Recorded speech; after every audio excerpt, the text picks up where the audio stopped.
Let me begin by introducing my first speaker, who is Dia Irby. I just want to tell you a little bit about her. Dia grew up in a small, what is that, Mississippi town, and knows the value of living in real community. After living in 5 different states during her married life, she has felt the pains of not being in the community and the joys of belonging. She has built community in her home with her 8 children, in churches she and her husband pastored, in her tea room for 7 years, and in her current real estate business with her clients. Dia has a passion to address the issues of loneliness that 3 of 4 people say they feel, and she desires to help business leaders develop a magnetic leadership that creates a place of belonging for those they lead. Thank you, Dia, for joining us. You have the floor. You're a leader that is wanting to motivate your people and without putting a fire under them and burning them, or keep your good people without shackling them. That is what we're going to discuss today. I recently read an article about a study that was done in the 1940s. The article, it was better to be raised in a prison. Isn't prison a bad place for children? And better than what? The study followed 2 groups of children. One set was born in a prison, and the other set was put in a sanitized orphanage. Both groups received food, clothing, and shelter. And for the first 3 months, the orphanage babies seemed to be doing better. But after that, a stark difference. The prison babies began to jabber and make eye contact, even smile. What made the difference? The orphanage babies would lie still and quiet, babies quiet, gray-colored, staring at the ceiling. The difference was the prison babies had human interaction with their mothers, the other prisoners, and probably the prison guards. They belonged. They had human interaction. Sadly, after 3 years, many of the orphans did not survive. If you're a leader, I am sure you have heard of Maslow's hierarchy of need. That first level is the psychological offers, that you have food, clothing, and shelter. And the second one is safety. The third one is the sense of belonging. Now, this belonging isn't like I belong to the library or I belong to a gym. No, this sense of belonging is like the TV show Cheers, where everybody knows your name.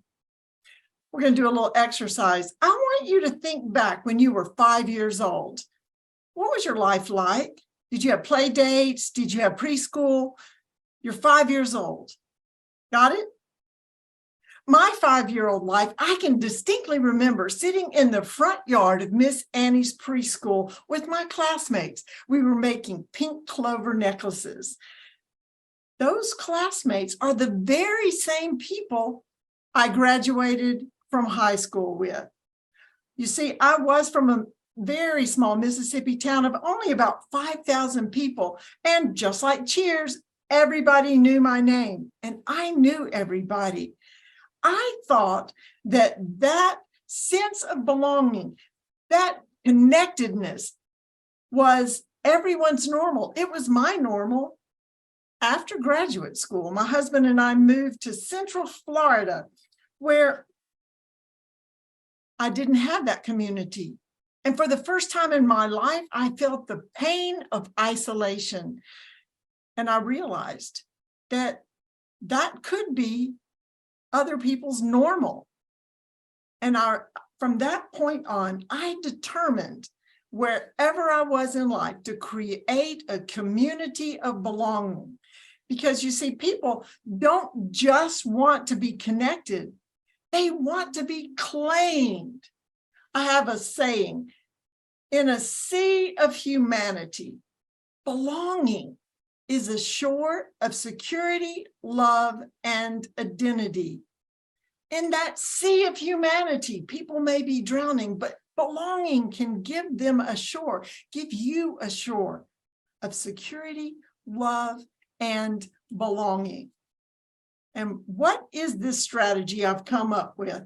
Plain. It's 5 facets. Each letter stands for a facet of leadership that can help create belonging.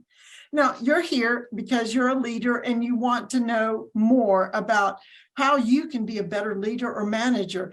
And whether you're leading a small team or you want to apply this to your family, or you're leading a very large group, these elements can be applied. When you think about leadership, what is one word you can use to describe it? Is it exciting? Is it invigorating? Is it difficult and challenging? Maybe you feel like it could be described as herding cats. Part of that is because you're not all on the same page. If the cats have the cat food and they know where it is, they'll all go to the same place. So this will help you to understand how you can lead your people together by building a culture of belonging. Build a culture of belonging that will keep your people engaged and productive. And now, what is the 5-facet leadership strategy? Well, the first letter is C. People want to know that they are chosen, that they are selected, that they're equipped, and that they are included. People want to know that they were chosen. The L stands for, and you probably guessed this already, loved. People, and this is not the romantic love. This is a safe and secure environment where they know that they're valued, where they're safe and secure. The third is A for acknowledged. People want to know that they are seen, heard, and empowered. What is the I? You might be guessing in your mind. The I is invested in. People want to know that they are invested in, that you can invest in them with money or time or resources. And the M is made for greatness. Another way you can say that is make a difference. People want to know that they matter. And those are the 5 facets. We're going to dig into each one. Chosen. Think back in elementary school or the playground when there was a game. The coach blows the whistle and he says, it's time for Friday dodgeball. I'm going to pick this team captain and this team captain, and they're going to pick the teams. And there's always that last student that would rather be reading a book in the library. Which one were you? The chosen first, the team captain, or the one wanting to read a library book? Whichever one you were, the impact of that choosing or not choosing impacted your psychology, who you are, what you think of yourself.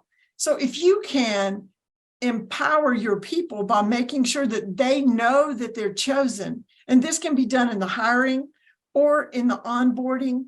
And if you've inherited your team, you can make sure that you point out to them what you appreciate about them, that you're glad. Sarah, I'm so glad you're part of this team because you keep us on track, and we could just go down rabbit holes without you, whatever their skill is. Thanks for your organization, Sam. That helps us so much. Loved. People, what's love got to do with it? Everything. People are looking for love in all the wrong places. No, this is a feeling of security, that they're safe, that they are respected. And you as a leader, how can you show that love? Well, it's been talked about in some of the other speakers on this event, and I hope you are getting the recordings with the VIP program, but you are able to be approached. People can come to you with suggestions and let you know feedback, and know that they're not going to be yelled at, that you welcome it, that you will hear them. And that brings us to the next one, acknowledged. People want to know that they're seen and heard and that they're empowered. When you see a person, there are two simple to apply, easy, cost-efficient ways to acknowledge people. The first one is when you're having a conversation with someone, look them in the eye. If you're online and having a meeting, it's so tempting to watch the little Hollywood squares. Instead of find your camera and look into the camera. If you have to remind yourself, get a little Post-it note with an arrow that points to your camera and look at your camera. Do you feel like I'm coming across to you because I'm looking at the camera? That's the first way to simply, cost efficiently acknowledge someone. The second way is to use a person's name. Virginia has done such a fabulous job with bringing all these authoritative people that can share so much value. When you're at work and you're leading people, use a person's name. And you can practice this when you're just out in public and you're at a store and someone has a name tag. Use the name tag. If you're at a restaurant and your server does not have a name tag, ask the name and say, Rebecca, we'd like to order the number 3. Use a person's name. Do you know, with the way our world is right now, you may be the only person to acknowledge the existence of the person you speak to, using their name and looking them in the eye. There are so many other ways that you can acknowledge people that we don't have time today to talk about. Invested in. Children spell love, T-I-M-E. And so do the people you're leading. Do a walkabout and stop by their desk and just be there for them. Listen, have a conversation, write notes. Doug Conant of the Campbell Soup Company is known to have written 30,000 notes, handwritten to every employee. He covered a note for every person, acknowledging what they were adding to the company, and even down to the janitor. Great job keeping our restrooms clean. Invest in your people, and they will feel like they belong. These are all part of building that culture of belonging. The M, made for greatness. This is not like you're going to be on the cover of a magazine or you win the Nobel Peace Prize, which, yay, if you did that, congratulations.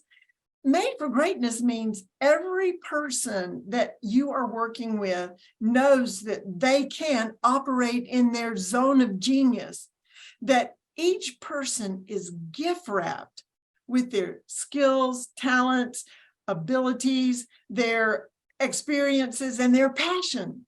And the world needs them to operate in that greatness. Think of a jigsaw puzzle, and each person is just a piece of the puzzle, like a cog in a wheel. So often people feel like when they're working in big corporations. But what if you could help that person realize that their puzzle piece, if it is not in their space, not trying to be in someone else's space, which it won't fit, if they're not in their space, the whole picture of the story of the world is not complete. And that goes for you too. If you're listening to this, I want you to pat yourself on the back and say, I am made for greatness too. And when you understand that you are made for greatness, you can make a difference. A little exercise on this is to stop and think of the people that you're leading and write down their names, and then think about what would be missing if they weren't part of the team. What would be missing if they didn't come to work? And write it out and tell them that they matter and this is what they bring and they have value. If you can't think of what they bring to the table, then you might want to repurpose them or replace them. but make sure people that you're leading know that they're made for greatness. People don't just want to know that they're connected. They want to be claimed. And you can do this with the culture of your company. What is culture in a company?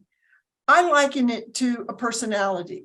There might be a high energy culture in one company, and another company would have a very low key but productive culture. Know your culture. And as you're choosing your people, make sure they know what your culture is so you can be aligned in the culture. Now, I've got a story about culture. You see, my daughter, when she was in college, worked for a national coffee franchise, loved it. So when she was home for the summer, she got a job at the same franchise locally. Same company, same product, same system of operations, totally different experience. You see, it was toxic. When she would walk in, the employees were grumpy, the customers were not nice either. And who was responsible for that culture? Like it or not, the leaders, the managers. Consider yourself the thermostat, and how your people are is the thermometer that says what the thermostat is set on. As you acknowledge your people, as you're building this culture, remember that there are multiple personalities, different ways that people need to be led. Some people need on top of it every day, and some people produce better when they're left alone. Or you can do a personality test. You can do a EOS test that finds out what their skills are best for your job. And just acknowledge the differences and remember to treat them differently as they need it. I liken the culture also, if you're grading it, instead of the thermometer, like a traffic light. The first culture could be considered a red light. A red culture is one that is toxic, where there's infighting with the people you're leading or with you, and it's sparks are flying. It's like a fire, and the only one that runs to a fire is a fireman. This is why it's said that people aren't quitting their jobs, they're quitting their bosses, the bosses who determine the culture of the office, of the team. And if it's toxic, it's going to be at a dead stop for red, or people are going to run from it. Now, the next one is better than red, of course, but you don't know. This might be where the quiet quitters are. The red is where the great resignation is seeing effect, but the quiet quitters are here. They're not motivated. You don't know. You move forward with caution. You don't know if you're going to go or stop. And this can be addressed and stop and evaluate. What is our company culture? Do people love it here? Do they want to come to work? And then the green. Of course, we want to be in green. Green means go. Green is like a live plant that is producing oxygen so people can breathe better in the office. It's a sign of life. It's also the color of money. So if you have a green culture, you are going to have a growing, productive, engaged people that you're boosting the bottom line with your belonging. Because building a culture of belonging keeps your people engaged and productive. Now, for those of you that like numbers, how can we see this? Better Up in 2019 did a survey about cultures that had a sense of belonging in it. And they found these results, that with a culture of belonging, you have a 58% increase in production. I told you could get them to move forward. And what does it do with turnover? You have a 50% decrease in turnover because people don't want to leave. They want to be there. And what about 75% decrease in employee sick days? They suddenly don't have a headache and they can go to work. We don't encourage people to come with contagious diseases, of course, but if it's a toxic environment, that is what could be making people sick. If you're sitting in a tension-filled, stressful situation, you're going to have a headache, maybe a migraine, and who wants to go get another migraine? So think about the results. And what about one little micro exclusion? Somebody, we're all talking about inclusion and diversity and equity. What effect does one micro exclusion have on someone? 25% decrease in their productivity.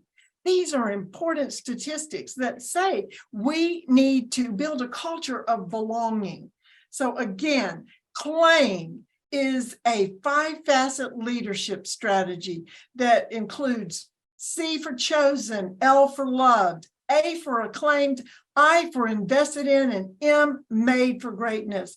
And we're going to take just a second to dig deep into acknowledged, because this is an area that you can also, besides looking people in the eye and using their names, you can implement.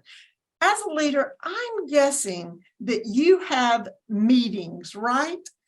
You have meetings. Now, whether you have meetings in person or you have meetings online, you need to have a yawn-free meeting. Yawn-free. What does that mean? It is fit. And you might can tell I like acrostics. So what does FIT stand for? For a meeting that is going to acknowledge the needs of your people. The F stands for full of value, just like Virginia has done for this meeting online. Every speaker has brought something so valuable and applicable, and people want to be here for this. Valuable, full of value, so much that people say, oh, when's the meeting? I don't want to miss it. Is that what people say about your meetings? The I is intentional. Every single thing about it is intentional. You have an agenda that you've planned. You send it out ahead of time so people know. And then they can also know when you're finished with your agenda.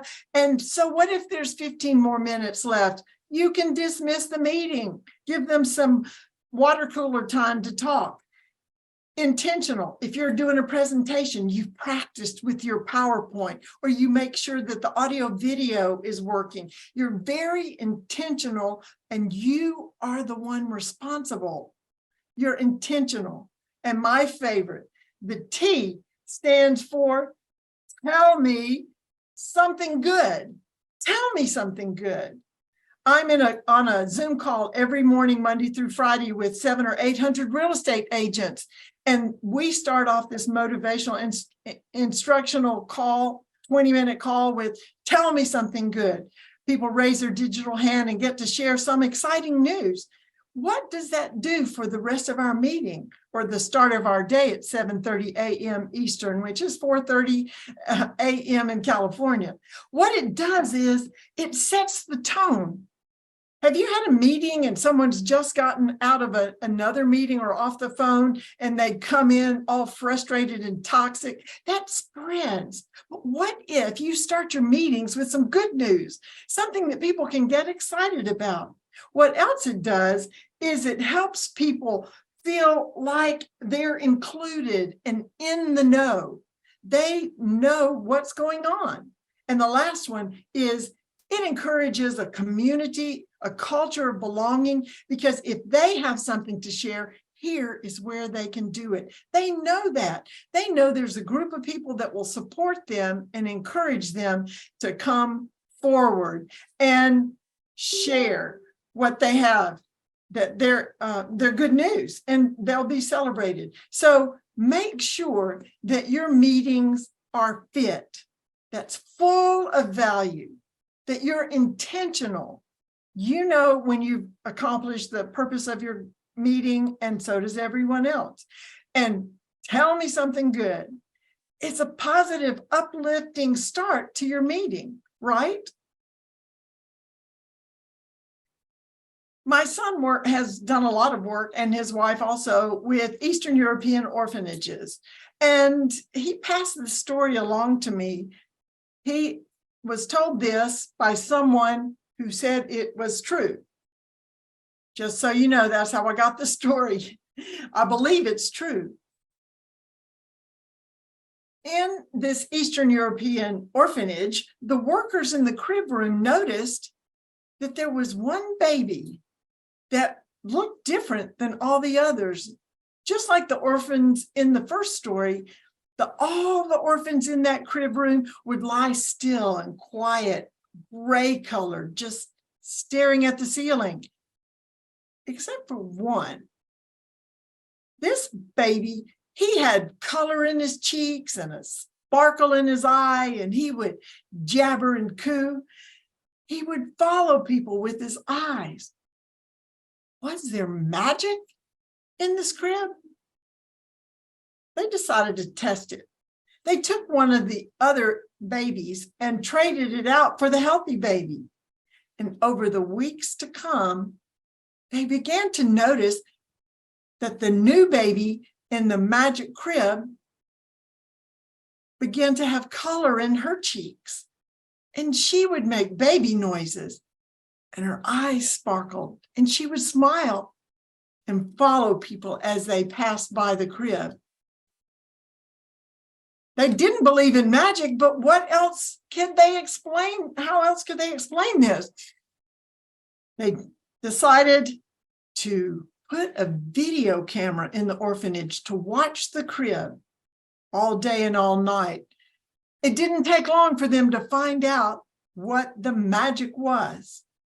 You see, every night when the cleaning lady would come into the crib room, she would pick up the baby and hold the baby and rock the baby and sing to it for about 15 minutes and then put the baby down.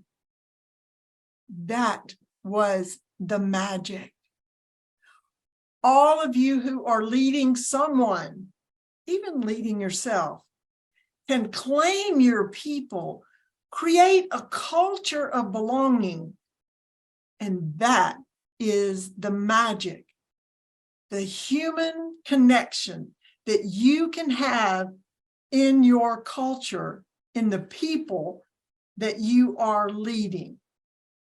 Remember that building a culture of belonging keeps people engaged and productive. Back to you, Miss Virginia. Thank you. Thank you, Dia. That was a wonderful, inspiring speech. And I just love the issue of the belonging, acknowledging people, spending time with your team members, because not enough, we're so busy as managers and leaders just trying to run the business or the department or whatever we're running, that we may not take that time out to go and spend some time with your members. But as I said yesterday, if you do not know your members and their strengths, how can you assign their tasks and duties properly or efficiently for the company or for the department? So this is a very good point for people to take into consideration. But I have a question for you, Dia. Yes, ma'am. What are the benefits of managers and leaders employing these 5 facets of claim that you just went over? What's the benefit? If you claim your people, then it will be a safeguard against the Great Resignation and help you deal with quiet quitters. It motivates people to know that they are making a difference if they show up to work, and that you've let them know they matter, that you can they can help you create this culture if you include them in your process of creating a culture. How you can use this is to just stop and think, and don't try to do all 5 of them at once. just analyze your situation and think of each facet. Which one, and congratulate yourself, which one are you strongest in? And maybe which one do you think would make the biggest difference if you implemented it? My friend Norm took over a mid-sized company, and he walked in and it was red light toxic. And he asked the boss what he wanted him to do with it. And they said, well, you can close it down, repurpose the people, or start it back up again. He spent time claiming them, setting goals together on a retreat on the beach. They set for every department, and they had 3 and 5 year goals. And in 18 months, they had accomplished their 5-year goals. It makes a difference. And in 3 years, it had a 1,400% increase on the bottom line. Wow. Well, that is amazing. I also like the point that you brought up. When you're acknowledging people, to ask yourself this question: what would this department, this agency, this company be missing if that person wasn't here? That's a very important point there, because that tells me you've spent time with the people, your members, in order to find out, what are they contributing to us? Everybody there can contribute something. I don't care how small it is. If that person is missing, that piece is missing. And so this is a very important point as well. So I want to thank you, Dia, for that. It was a great speech. And thank you, Virginia, for a lot of information from opportunity. Yes.